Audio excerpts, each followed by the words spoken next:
온라인 모의고사 5회차 민법 해설 시간입니다. 모의고사는 늘 그렇듯이 지문 하나하나를 내가 알고 있는가, 두 번째 확실하게 알고 있는가, 이런 것들을 파악하셔서 아예 어려운 것들은 제끼시고 아리까리한 거, 확실하지 않았다고 그 부분에 찾아가지고 내 걸로 만드셔야 돼요. 그러기 위해서 하는 거니까 점수에 연연하지 마시라는 거 다시 한번 부탁드리겠습니다. 41번 법률의 종류 많이 물어본다 그랬죠.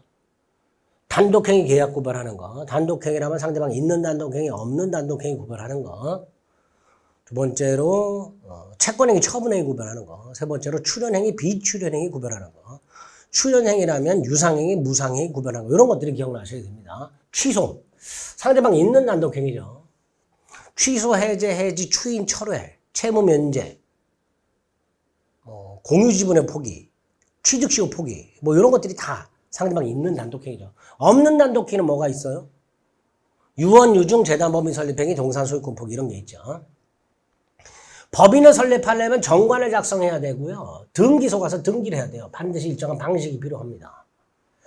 자, 3번.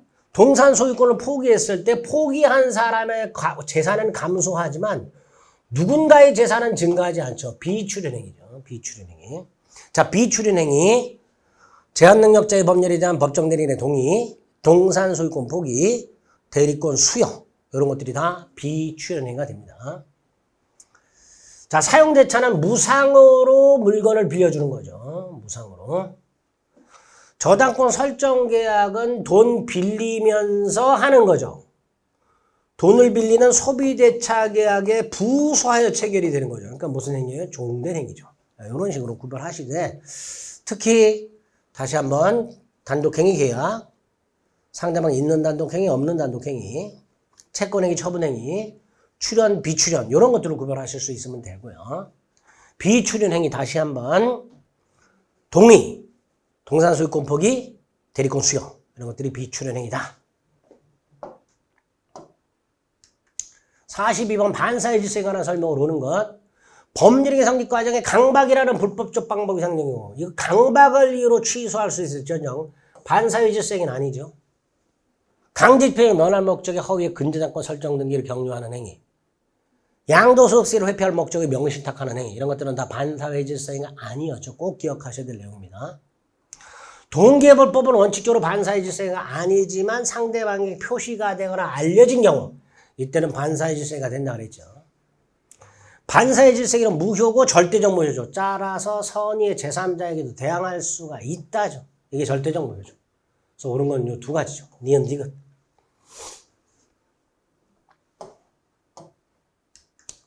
43번 불공정한 법률행위. 자, 첫째, 꼭 기억해야 되죠. 대리인에 의한 경우에 궁박은 본인 기준, 경솔무 경험은 대리인 기준, 궁분, 경무대 이렇게 판단한다 그랬죠. 부재소 합의라든가 비법의 사단 총회 결의도 불공정한 행위가 될 수 있지요. 부재소 합의하고요. 총회 결의 두 가지 기억해 주세요. 반면에 증여, 기부, 경매 여기엔 적용이 안 되죠. 증여, 기부, 경매 안 돼. 부재소 합의, 총회 결의 여기엔 적용돼. 이렇게 기억하시면 돼요. 불공정한 행위는 추인 안 되죠. 따라서 추인해서 유효로 할 수는 없습니다. 그러나 전환은 되죠. 전환. 경매죠. 자, 기부나 증여나 경매 불공정한 행위가 적용되지 않으니까 불공정한 행위로 무효로 주장할 수는 없죠. 부재소 합의 불공정한 행위 적용되니까 무효가 된다. 불공정한 행위가 되더라도 소송하지 않기로 하는 약정 더 불공정한 행위로 무효가 됩니다. 틀린 것은 2번이 되겠죠. 44번 의사표시에 관한 설명으로 틀린 거. 비진의 표시. 원칙적으로 유효하되 상대방이 알았거나 알 수 있었을 경우 무효가 되죠. 이때 상대방의 악의 또는 과실은 무효 주장자가 증명해야 되죠. 왜? 상대방의 선의무과실은 추정이 되니까 상대방이 선의무과실을 증명할 필요가 없고 무효를 주장하는 자가 상대방의 악의 또는 과실을 입증해야 되죠. 자, 임의 규정, 선량한 풍속, 기타 사회 질서와 관계가 없는 규정과 다른 의사를 표시하면 그 의사에 의하죠. 105조. 조문입니다. 임의 규정은 105조에서 뭐라고 되어 있어요? 선량한 포석 기타 사회 질서와 관계가 없는 규정이라고 되어 있죠. 그 규정과 다른 의사를 표시하게 되면 그 의사에 의하죠. 예컨대 임차인의 비용 상환 청구권. 임의 규정이죠. 다른 의사를 표시해요. 비용 상환 청구를 포기한다. 그럼 유효하죠. 그거 말하고 있습니다. 3번 계약서가 중복 작성되었을 때 제일 마지막에 작성된 계약서를 기준으로 당사자 의사를 판단하게 됩니다. 4번 계약 상방이 모두 동일한 물건을 계약 목적물로 삼았으나 즉 X토지를 매매하기로 하였으나 착각해서 계약서에는 Y토지로 기재한 경우 계약은 X토지에서 성립하죠. 계약서에 기재된 물건이 아니라 당사자가 의사합치한 목적물 요게 계약 성립, 여기에 대해서 계약이 성립하죠. 4번 틀렸죠. 5번 법률에 불공정한 행위에 해당한다 하더라도 즉 현저하게 불규정하다 하더라도 공박경선 무경험 따위가 추정되지 않기 때문에 피해자가 전부 증명해야 되죠. 급부와 반대급의 현저한 불규정뿐만 아니라 공박경선 무경험, 폭리의사 이런 걸 다 피해자가 증명해야 됩니다. 5번 지문 중요하죠. 추정되지 않는다라는 거. 틀린 거 4번. 4번은 5표시 무효입니다. 잘 읽어보세요. 쌍방 모두 X토지를 계약의 목적물로 삼았으나 지번을 착각하여 계약서에 Y토지로 표시한 경우 그 계약서에 표시한 Y토지가 아니라 의사합치한 X토지에서 계약이 성립하죠. 그러니까 4번이 틀린 지문이죠. 5표시 무효원칙이 이런 식으로도 나올 수가 있게 됩니다. 45번 1. 통정의 표시는 선의의 제3자에게 대항하지 못하죠. 따라서 악의의 제3자에게 대항할 수 있는데요. 그 제3자가 악의인데 그 사람과 거래한 전득자가 선이라면 요놈도 108조 2항의 제3자로서 보호되죠. 악의의 제3자와 거래한 선의의 전득자도 선의의 제3자로 보호됩니다. 파산관제인은 포괄승계인이지만 108조 2항의 제3자에 해당한다 그랬죠. 결론 기억하세요.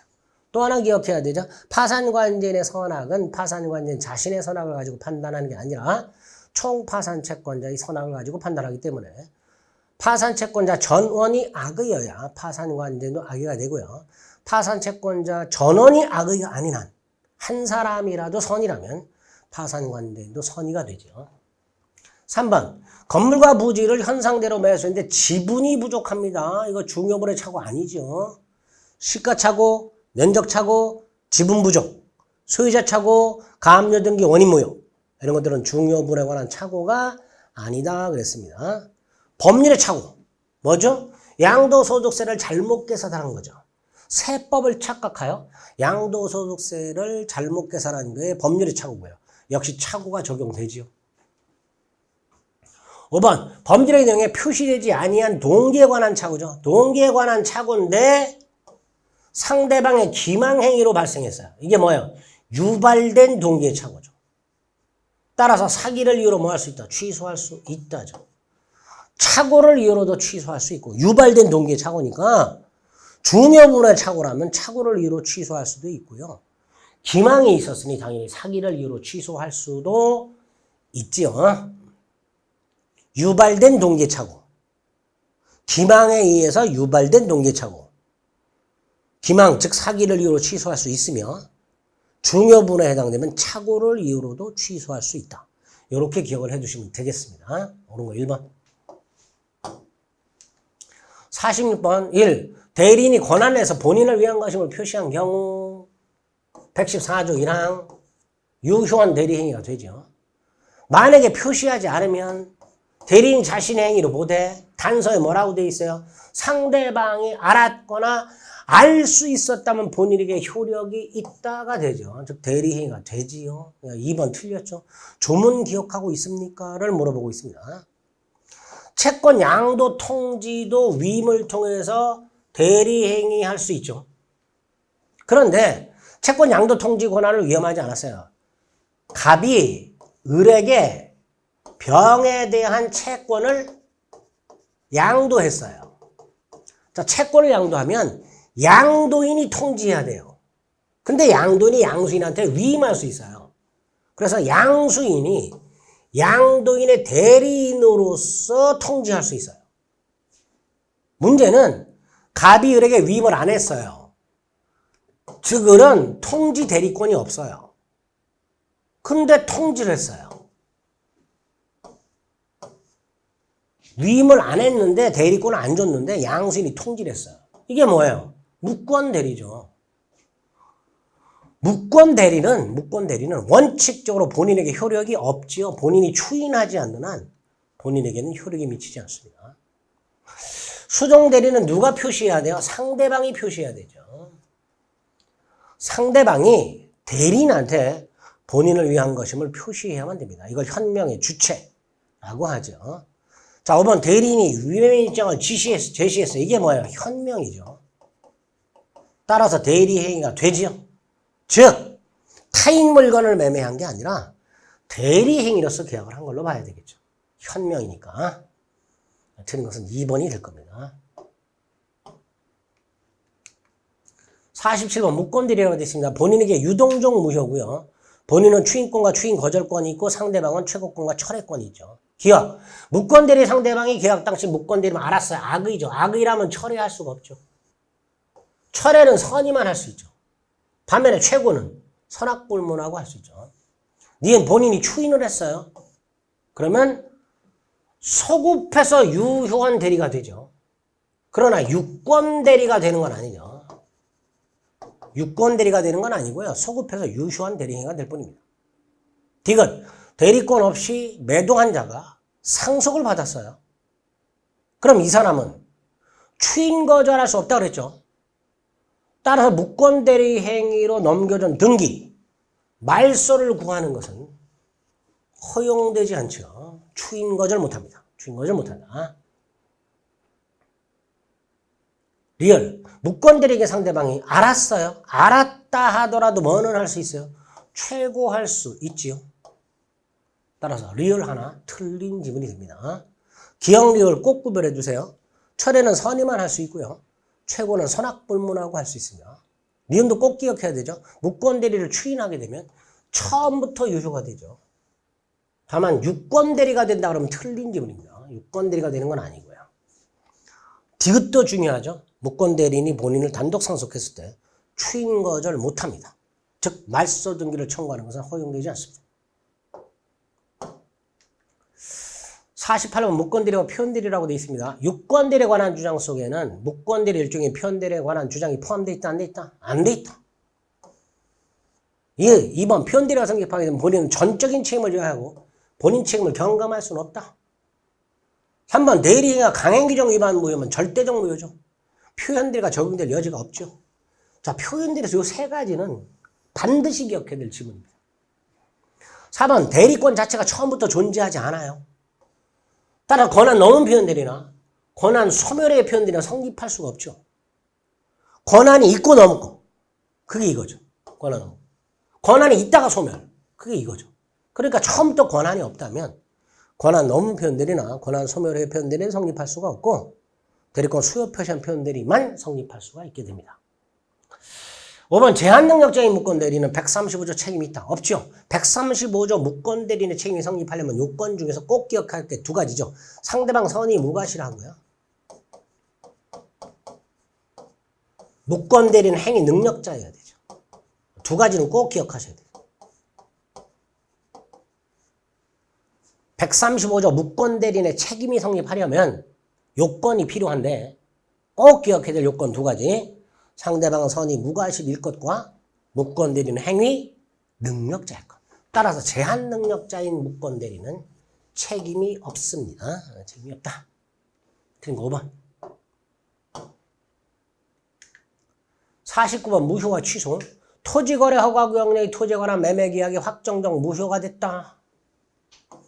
이때 과실 있는 사람은 무효를 주장할 수 있는가 없는가? 아, 있지요. 대신 손해배상만 하면 되죠. 즉 계약이 확정적 무효로 되면 귀책 사유 있는 자라 하더라도 누구예요? 허가 신청 절차 협력을 끝내 거부하거나 일방적으로 계약을 철회하거나 이런 사람들이 확정적 무효가 되는데 귀책 사유 있는 자잖아요. 그죠? 근데 그 귀책 사유 있는 자라 하더라도 확정적 무효를 주장할 수 있고 다만 상대방의 손해를 배상할 책임이 있다. 이렇게 되겠죠. 이번 반사의 질서행위 무효.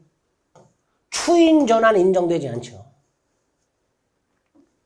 3번 이행 청구는 취소권자가 하는 것만 법정 추인이죠. 따라서 취소권자의 상대방이 이행을 청구하는 건 법정 추인이 아니죠. 이행 청구하고 권리양도 두 가지. 이행 청구와 권리양도는 취소권자가 하는 경우만 법정 추인이 됩니다. 취소권자가 하는 경우만 법정 추인이 된다. 4번 취소권의 단기 소멸 꼭 기억하세요. 요거 최근에 취소할 수 있는 날부터 3년이라고 또 출제가 됐어요.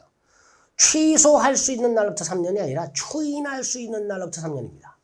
미성년자라면 성년자가 된 날부터 3년입니다. 범죄행위 한 날로부터 10년이고요. 꼭 기억하세요. 추인할 수 있는 날부터 3년, 법률행위 한 날부터 10년. 5번 제한능력을 이유로 취했을 때 제한능력자는 선악을 묻지 않고 현존 이익 한도에서만 반환하면 되죠. 이때 생활비로 사용했다면 현존이익으로 반환해야 되고요. 유흥비로 사용했다면 현존이익이 아니니 반환할 필요가 없으며 현존이익의 존부에 대해서는 제한능력자 측에서 입증해야 되죠. 그런 것까지 기억이 나셔야 됩니다. 틀린 것은 1번이 되겠죠. 부관, 조건과 기한. 자, 상계, 단독행위죠. 단독행위는 원칙적으로 조건이나 기한을 붙일 수가 없습니다. 가족법상 행위라든가 단독행위, 조건, 기한 못 붙입니다.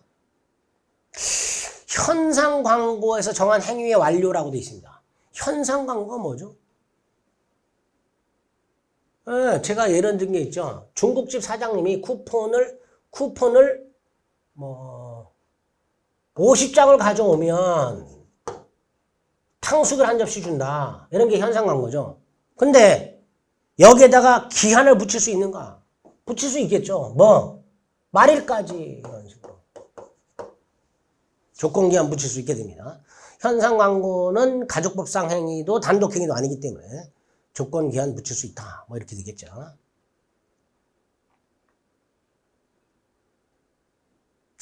3번 무상임치와 무이자 소비대청. 무상임치. 보관료 없이 물건 맡기는 거. 무이자 소비대청. 이자 없이 돈 빌리는 거. 이렇게 되죠. 그런데 무이자 소비대차는 돈을 빌린 채무자만 이자 한 푼 주지 않고 돈을 빌리는 이익이죠. 반면에 무상임치는요. 누가 채권자고 누가 채무자냐. 무상임치는요. 보관을 맡기는 임치인이 채권자예요. 왜? 임치는 물건 반환 채권이 있잖아요. 반면에 창고업자는 보관 의무만을 보다마는 채무자입니다. 자, 무상임치는 채권자가 맡기는 사람이고요. 채무자가 창고업자예요. 보관업자예요. 그런데 무상임치는 보관료 한 푼 주지 않고 보관을 맡기잖아요. 그러니까 누구만 기한이익이 있는 거예요? 채권자만 기한이익이 있는 거예요. 채권자만. 4번 조건 성취로 인해서 이익을 받을 당사자가 신의 측에 반해서 조건을 성취시키면 상대방은 불성취를 주장할 수 있고요. 부관이 붙은 행위에서 부관에 표시된 사실이 발생한 때는 물론이고 발생하지 않는 걸로 확정된 때도 이행을 해야 한다면 기한으로 보고요. 이때 기한은 그 사실이 발생한 때는 물론이고 발생하지 않는 걸로 확정된 때도 기한은 도래한 걸로 보죠. 불확정 기한을 정한 걸로 봅니다. 틀린 것은 3번이 될 텐데 조금 어려워요. 그래서 2번, 3번은 그냥 한번 듣고 넘어가시고요. 나머지를 좀 체크해서 확인을 해주시면 되겠습니다. 3번 같이 나온 경우가 예전에 있었어요. 원래 기한이익은 채무자 이익을 위한 걸로 추정하잖아요. 그런데 법률행위를 해석하게 되면 채무자에게만 기한이익이 있는 게 있고 채권자에게만 기한이익이 있는 게 있고 채권자, 채무자 모두에게 기한이익이 있는 경우가 있습니다. 그 중에서 채무자에게만 기한이익이 있는 게 무이자 소비대차고요. 채권자에게만 기한이익이 있는 게 무상임치고요. 채권자, 채무자 모두에게 있는 게 이자보 소비대차 같은 게 있습니다. 기본서에 있을 테니까 한번 확인해 보시기 바랍니다. 틀린 것 3번이 될 겁니다. 다만 1번, 4번, 5번 정도 기본이 되는 거니까 요거는 좀 꼭 기억을 해달라. 51번 물권변동 상속 등기를 요하지 않지요. 자, 미등기 건물 매수인 등기하지 않는 한 소유권을 취득할 수가 없으니까 그 건물의 불법 점유자에 대해서 소유권에 기초한 물권적 조건 행사할 수 없지요. 경매 언제 소유권 취득해요? 경락인이 경락대금을 완납한 때죠. 등기한 때가 아니라 대금을 완납한 때죠. 너무 쉽죠. 교환 계약 법률행위니까 등기를 해야 될 것이고요. 점유 출시 완성을 이루한 이전 등기 청구는 법률 규정에 의해서 발생하지만 채권적이죠. 따라 원칙 10년의 소멸시효에 걸리죠. 다만 스스로 점유하고 있을 때 소멸시효에 걸리지 않습니다. 마지막 점유를 타인에게 넘겨주면 그때부터 10년의 소멸시효에 걸리죠. 그렇게 구별해서 기억해 두셔야 됩니다. 그러니까 3번. 너무 쉽죠, 이런 것들은. 52번 가등기라고 되어 있습니다. 가등기 중에서 청권 순위 보존 가등기를 말하게 되고요. 청권 순위 보존 가등기에 의해서 보존된 청권 양도할 수 있죠. 그럼 가등기는 어떻게 돼요? 부기등기로 이전해 주죠. 이거를 가등기에 가등기라고 부른다고 그랬습니다. 자, 2번 가등기를 한 상태에서 제3자 등기가 되었을 때 가등기권자는 누구를 상대로 본등기를 청구해요? 가등기 당시 등기 명인이죠. 제3자를 상대로 하는 게 아니라 가등기 당시 등기 명인을 상대로 본등기를 청구하게 됩니다. 3번 저당권 설정 정권 보존 가등기도 가능하지만 채권 자체가 없다면 저당권도 성립하지 않으니 무효다 이렇게 되겠죠. 일단 채권이 있는 상태에서 지금 당장 저당권을 설정하지 못해요. 뭘 문제가 있어서. 한 달 뒤에 설정하기로 했어요. 따라서 미리 가는 게 나서 이건 가능해요. 근데 채권 자체가 없다면 저당권 자체도 성립하지 않으니 저당권 설정 정권 보존 가등기도 무효가 되는 겁니다. 본등기가 되면요. 순위는 소급하지만 물권 변동의 효력 발생 시기까지 소급하는 건 아니죠. 물권 변동은 본등기한 때 발생하죠. 5번 가등기만으로 본등기 없이 제3자에게 대항할 수는 없죠. 가등기는 아무런 실체법상의 효력이 없기 때문에 가등기만으로는 제3자에게 대항할 수 없다. 이렇게 되겠죠. 옳은 거 1번. 가등기. 53번 점유자와 회복자와 관계 201조 과실주권 202조 점유 멸실 훼손에 대한 손해배상 203조 비용상환청구권 세 가지죠. 1번 악의의 점유자. 악의 점유자는 과실 반환해야 되죠. 그런데 악의 점유자가 그 과실을 반환할 때 자기의 노력으로 초과되니 이건 당연히 반환할 필요가 없죠. 악의 점유자 개인적 능력이나 노력에 의해서 증가되니 이런 건 반환할 필요가 없습니다. 악의 수익자 이익 돌려줘야 되고 이자 붙이고 손해까지도 배상해야 되죠. 악의 점유자가 과실을 수취 못하면 대가를 보상해야 되는데 만약에 과실이 없어 그럼 대가 보상할 필요가 없죠. 악의 점유자가 과실로 수취 못한 경우 이럴 때 대가를 보상해야 되는데 과실 없이 수취 못했다면 대가를 보상할 필요가 없습니다. 4번 점유자가 점유물을 개량해서 필요한 지출한 유익비 반환할 때 청구하죠. 필요비도 마찬가지죠. 반환할 때 청구합니다. 유익비가 됐든 필요비가 됐든 점유물을 반환할 때 청구하는 겁니다. 필요비를 지출했을 때 즉시 청구하는 건 누구예요? 임차인이죠. 틀린 지문입니다. 점유자는 필요비가 됐든 유익비가 됐든 점유물을 반환할 때 청구할 수 있다는 거. 5번 점유물이 점유자의 귀책 사유로 멸실될 때 악의 점유자는 자타불문하고 전손해를 배상해야 되죠. 즉 책임이 경감되지 않습니다. 선의 점유자는 자타에 따라 다르죠. 선인데 자주점유자야. 이익현존 한도 배상이고요. 선인데 타주점유자야. 전손해 배상이죠. 이렇게 선의 점유자는 자주냐 타주냐에 따라서 손해배상이 달라지는데 악의 점유자는 아니죠. 악의라면 자주든 타주든 전손해를 배상해야 됩니다. 책임이 경감되지 않습니다. 옳은 거 2번이 되겠네요. 54번 토지 소유권의 범위에 포함되는 거. 자, 우리 안 되는 거 기억하고 있어요. 뭐 미채굴 광물.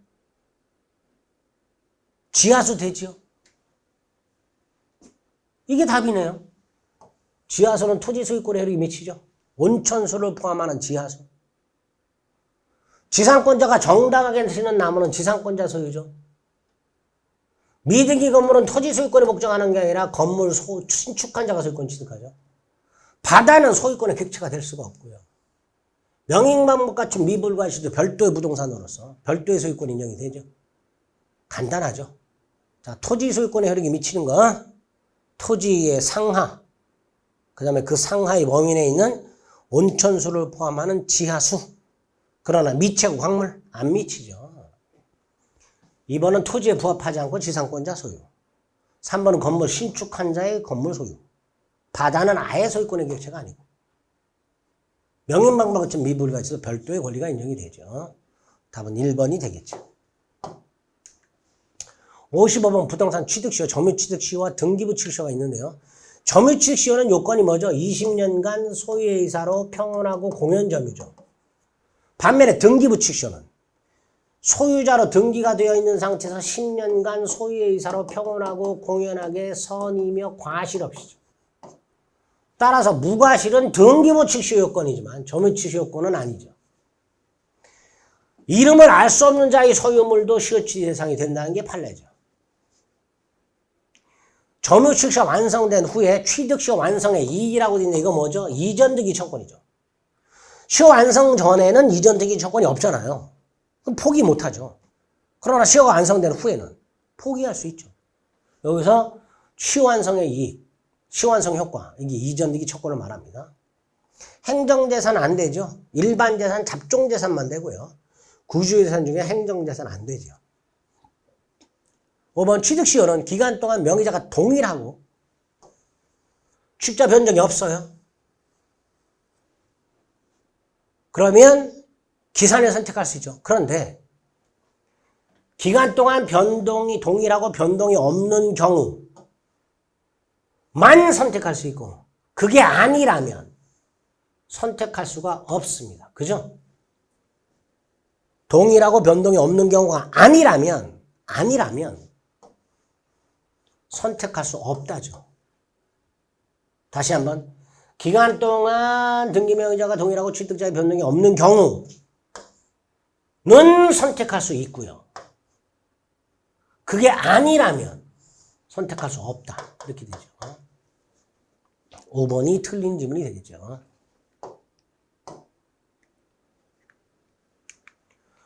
57번 공유라고 되어 있습니다. 자, 첫 번째 공유 지분.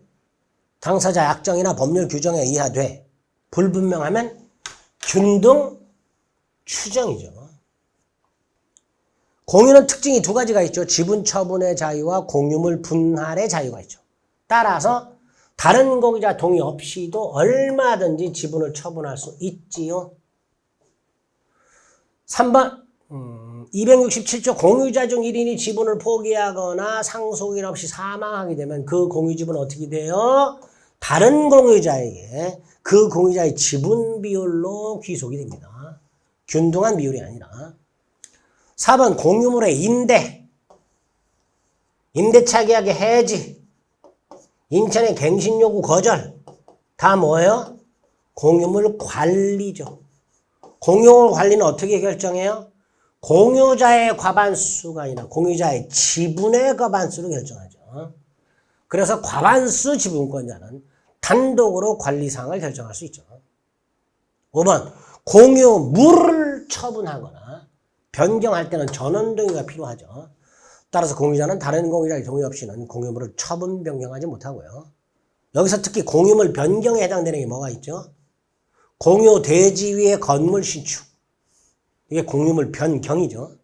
따라서 전원 동의가 필요하다는 거. 57번 보겠습니다. 구분소유적 공유관계라고 되어 있죠. 구분소유적 공유관계는 일필지 땅을 각과 을이 공유로 등기는 되어 있지만 특정 부분을 이렇게 배타적으로 사용수익하는 경우를 말하죠. 즉 대내적으로는 단독 소유고요. 제3자 방해, 이게 대외적이죠. 대외적으로는 공유죠. 자, 2번 내부적으로는 각자가 단독 소유합니다. 그러나 4번 제3자 방해는 대외 관계니까 설령 을이 단독 소유하는 부분을 병이 침해했을 때 을뿐만 아니라 갑도 보존행위로 배제를 구할 수 있게 됩니다. 1번 구분수적 공유는 상호 명의신탁이라고도 부르는데요. 아주 중요합니다.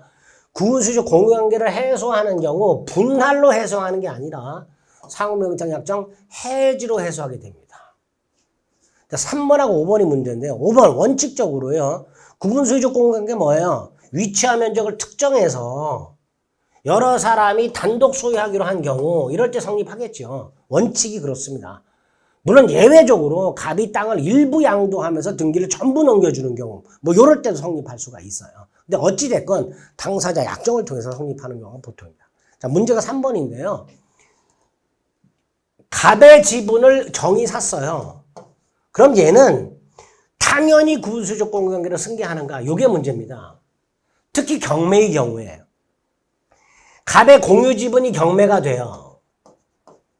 그러면 그 경매 목적물에 이게 구분수적 공유관계의 지분이다라는 게 표시가 될 수도 있고 안 될 수도 있잖아요. 근데 만약에 이게 구분수적 공유관계 지분이라는 게 표시가 안 돼 있으면 그걸 경락받는 사람은 어때요? 전체 공유 지분이라고 생각할 거 아닙니까?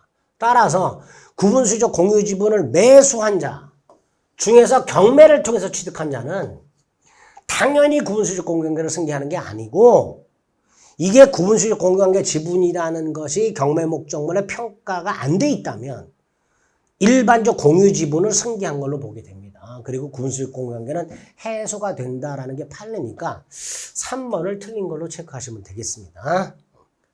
58번 2022년 10월 1일 갑소유 땅과 그 땅 위에 있는 건물에 설정된 저당권 실행으로 X토지는 을이 경락받았고 갑소유 땅, 갑소유 건물 각각 저당권이 설정되어 있었는데 땅은 을이 경락받았고 건물은 병이 경락받았습니다. 자, 병은 뭘 취득해요? 법정상권을 취득합니다. 자, X토지 및 Y 건물에는 매각에 따른 이전 등기만 되었으며 X토지에 대한 법정상권 등기는 현재 경료되지 않았다. 당연하죠. 법정상권은 등기 없이 취득하니까. 2023년 1월 15일 을은 땅을 정액 양도했습니다. 병은 지상권 등기 없이도 정액의 지상권 주장할 수 있죠. 그 다음에 병은 X토지에 대한 권리, 즉 지상권과 법정상권과 건물을 무에게 팔았습니다. 이 무가 뭐죠? 법정상권이 붙은 건물의 양수인이죠. 자, 일단 법률관계는 파악이 됐습니다. 그런데 실전에서 이런 문제 나온 적이 있어요. 우리 시험에서. 풀고 계시면 안 됩니다. 다 풀고 시간 남을 때 푸셔야 돼요. 자, 1번 2022년 10월 1일 병은 X토지에 대한 지상권 등기를 하지 않았다 하더라도 지상권을 취득하죠. 지상권은 등기 없이 취득하니까. 2번 병이 법정상권을 취득했을 때 본인의 의사와 무관하게 지금 치료를 지급할 필요가 없다. 법정상권은 유상을 원칙으로 합니다. 치료 지급해야 됩니다. 3번 병은 X토지에 대한 지상권 주장할 수 있지요. 병은 등기 없이도 새로운 토지 소유자에게 지상권 주장할 수 있다. 4번 무는 법정상권 등기 없이도 법정상권을 취득하는 거 아니죠. 무는요 건물 수익권 이전 등기 해야 수익권 취득하고요. 지상권 이전 등기 해야 취득합니다. 지상권을 취득합니다. 따라서 무는 지상권 등기 없이는 지상권 취득하지 못하고 그 지상권은 병에게 유보되어 있습니다. 마지막 정. 무는 장차 지상권을 취득할 권리자고요. 정은 지상권 등기 의무자입니다. 지상권 등기 의무자가 지상권 등기 권리자를 상대로 철거를 청구하는 것은 신의식에 반한다. 자, 58번은 법정상권이 붙은 건물이 있을 때, 토지 소유권이 양도되는 경우와 건물이 양도되는 경우, 우리 사례 형태로 수업 시간에 몇 번 했었죠. 그거를 이런 식으로 만든 지문입니다. 조심하세요. 시간 날 때 풀어보시는 겁니다. 59번 지역권. 지역권에는 이런 거 없어요. 규정. 지료 존속기한 갱신 이런 거 규정이 없습니다. 유무상부무하고 설정할 수 있고요. 영구무한의 지상권도 가능하다는 게 판례입니다. 2번 대단히 중요하죠. 지역권의 수반성이죠. 요역지 소유권에 수반하여 이전하며 요역지 소유권 이외의 권리의 목적이 되죠. 반면에 부종성, 요역지와 분리해서 처분할 수 없고 요역지와 분리해서 저당권의 목적으로 할 수 없습니다. 4번 공유자 중 1인이 지역권을 취득하면 다른 공유자도 지역권을 취득하죠. 5번 취득기간 중단이라고 되어 있습니다. 한 사람의 취득기간이 중단되었다 하더라도 전원을 중단시키지 않는 한 중단의 효력이 없지요. 조심하셔야 되죠. 소멸시효는 중단의 효력이 있다. 취득기간은 중단의 효력이 없다. 딱 이렇게 머릿속에 기억하자 그랬어요. 취득기간은 중단의 효력이 없다. 소멸시효는 중단의 효력이 있다. 딱 이렇게 암기를 해달라 그랬습니다. 5번이 틀렸죠. 60번 전세권. 전세금은 반드시 지급하되 현실적으로 수수할 필요는 없고 기존 채권으로 지급을 가름할 수 있다. 아주 중요하죠. 2번 304조. 갑소유 땅에 을이 건물을 갖고 있고 을이 땅에 대해서 지상권이나 임차권이 있을 때 건물의 전세권이 설정이 되면 이 전세권 효력은 어디에도 미친다? 지상권 또는 임차권에도 미친다. 304조죠. 틀렸죠. 타인 토지 위 건물에 설정된 전세권의 효력은 건물 소유를 목적으로 하는 지상권 또는 전세권에도 미칩니다. 304조 1하고. 3번 땅과 건물이 동일한 소유자에 속했는데 건물의 전세권이 설정이 되고 땅이 팔렸을 때 누가 법정상권을 지켜요? 전세권 설정자지요. 305조. 전세권자가 아니라 전세권 설정자에 대해서 지상권을 설정한 것으로 봅니다. 4번 목적물의 현상유지 수선 의무는 누구한테 있어요? 전세권자한테 있죠. 전세권 설정자가 아니라 309조. 전세권자에게 있습니다. 따라서 전세권자는 피류비를 부담해야 되기 때문에 전세권자는 피류비 상환 처권이 없죠. 전세권도 용익물권이기 때문에 부동산에 관한 당연히 상린관계가 적용됩니다. 기본이 되는 것들이죠. 어렵지 않으니까 철저하게 전세권도 이 정도 지문들은 좀 확인해 주시기 바랍니다. 자, 60번까지 풀어보셨습니다. 61번부터는 시간을 좀 달리해서 설명드리겠습니다. 수고하셨습니다.